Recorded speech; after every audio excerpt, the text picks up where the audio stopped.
Resolve करने के लिए मुमकिन कोशिश की जाए। मंसूर, आप हमारे साथ रहेगा। हमें ज्वाइन किया है सीनियर तज्जिया का डॉक्टर कमर चीमा ने। डॉक्टर कमर चीमा, बड़ी खबर सामने आई है कि पाकिस्तान और भारत ज़माने अमन की पोजीशन पर वापस आ रहे हैं। DGMOs के बीच में राब्ते जो हैं वो बहाल हुए हैं। कैसे देखते हैं आप इस खबर को? देखें, ये बहुत बड़ी डेवलपमेंट है इस सेंस में कि भारत को जो नाकामी हुई सफारती महाज पे और फिर जंगी महाज के ऊपर भी, तो एक तो इन्होंने अमेरिका से कहा कि हमें सीज फायर करवा के दें, और अब दोबारा वो जमाने अमन वाले सिचुएशन में चले गए हैं। तो ये समझता हूँ पाकिस्तान की जीत है कि अमेरिका को कहा कि सीज फायर करवा के दें, और फिर अभी DGMO सतह पे ये कह रहे हैं कि हम वापस जाना चाहते हैं। मैं समझता हूँ कि पाकिस्तान की जो मजबूत अफवाज की जो पॉलिसी थी उसकी वजह से ये सारा मुमकिन हुआ। पाकिस्तान की अवाम की जो सपोर्ट थी अफवाज को, उसकी वजह से साबित हुआ। और जो पाकिस्तान को ग्लोबली सपोर्ट मिली और भारत जो किसी किस्म के सबूत न दे सके, इसलिए उनको अपनी फौजों को वापस बुलाना पड़ रहा है, इसलिए जंगी जुनून को खत्म करना पड़ रहा है, क्योंकि भारत के पास किसी किस्म के सबूत नहीं है। सो ये DGMO ने जो आज भारत के DGMO कह रहे हैं और पाकिस्तान के DGMO, हम तो पहले ही कहते थे कि इस चीजों का कोई फायदा नहीं होगा और हम बड़ा सख्त जवाब देंगे, और हमने जवाब दे के गिराया भी, उनके 6 जहाज गिरा के बताया भी। सो एक वेलकम स्टेप है जिसको हर बंदा इस पूरे खित्ते में अमन को पसंद करता है। ये तो भारत की आवाम को प्रेशर डालना चाहिए मोदी साहब के ऊपर के वो क्यों ये जंगी जुनून उनके ऊपर सवार है।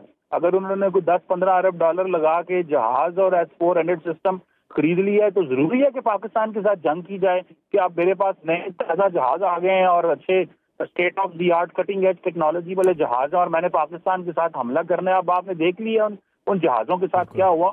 तो मैं समझता हूँ कि पाकिस्तान को अंडर एस्टिमेट करते हैं। पाकिस्तान का उनको अंदाजा है कि पाकिस्तान की कैपेबिलिटीज क्या है। अब तो दुनिया उनको बता रही है कि पाकिस्तान के साथ आपका मुकाबला कोई नहीं बनता। सो ये वापसी करना, DGMO सतह पे बात होना, पाकिस्तान की अवाम तो ऑलरेडी पीस को सेलिब्रेट कर रही है, वो तो अमन को प्रमोट करते हैं। तो मेरा ख्याल है भारत की अवाम को भी मोदी साहब को प्रेशर डालना चाहिए कि वो भी अमन की बात करें, जंग की नहीं। बिल्कुल, अमन की बात करनी चाहिए, जंग की नहीं। अच्छा डॉक्टर कमर चीमा, ये भी सामने आया कि इसराइल के हथियार और फौजी एडवाइज़र जो हैं वो जंग के दौरान भारत की भरपूर मदद कर रहे थे, तो इसको कैसे देखते हैं आप? देखिए, इसराइल से वो काफी अपनी सपोर्ट ले रहा है भारत। आप लोगों को पता है कि जो ड्रोन आए थे वो ड्रोन भी इजरायली ड्रोन थे। तो उनको इस हवाले से ये बड़ा मान है कि इसराइल, देखें, इसराइल ऐसा मुल्क है जिससे कोई आपका जो ताल्लुक होना कोई बायस इज्जत नहीं है। उसकी वजह यह है कि वो मुल्क जो है वो जिस तरह बच्चों के साथ जेनोसाइड इस गर्मी में बच्चों को जो शहीद कर रहा हो, और अब तो बरतानिया और यूरोप और सारा वेस्ट भी बोल पड़ा है कि ये जेनोसाइड हो रहा है। तो इसराइल से किस किस्म की मदद भारत ले रहा है?